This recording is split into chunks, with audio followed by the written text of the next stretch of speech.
அனைத்து சட்டமன்ற தொகுதிகளிலும் மினி ஸ்டேடியம் அமைக்க தமிழக அரசு திட்டமிட்டுள்ளதாக முதலமைச்சர் மு க ஸ்டாலின் தெரிவித்துள்ளார். சென்னை நேரு உள் விளையாட்டரங்கில் நடப்பாண்டு முதலமைச்சர் கோப்பை விளையாட்டுப் போட்டிகளுக்கான நிறைவு விழா நடைபெற்றது. விழாவில் முதலமைச்சர் மு க ஸ்டாலினுக்கு துணை முதலமைச்சர் உதயநிதி ஸ்டாலின் நினைவு பரிசு வழங்கினார். தொடர்ந்து பேசிய மு க ஸ்டாலின் அனைத்து விளையாட்டு வீரர்கள் மற்றும் வீராங்கனைகளுக்கும் வாழ்த்துக்களை தெரிவித்தார்.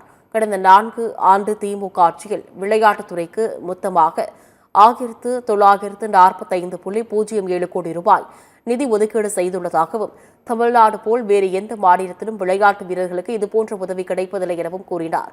திமுக ஆட்சி விளையாட்டுத்துறையின் பொற்காலம் என்று பெருமிதம் தெரிவித்த அவர், தமிழ்நாட்டில் இத்தனை திறமையான இளைஞர்களை அடையாளம் காண்பதற்காக உழைத்துக் கொண்டிருக்கக்கூடிய உதயநிதி ஸ்டாலினுக்கு பாராட்டு தெரிவித்தார். இளைஞர்களின் நலனையும் விளையாட்டுத்துறையையும் the young and energetic ministry இடம் ஒப்படைத்தால் எப்படி வெற்றிகரமாக அமையும் என்பதற்கு தமிழ்நாடு எடுத்துக்காட்டாக அமைந்திருக்கிறது என்று கூறியுள்ளார். விளையாட்டுத்துறைக்காக ஒதுக்கப்பட்டிருக்கக்கூடிய நிதி எவ்வளவு தெரியுமா? 1945 கோடியே 7 லட்சம் ரூபாய் நிதி ஒதுக்கி இருக்கிறோம்.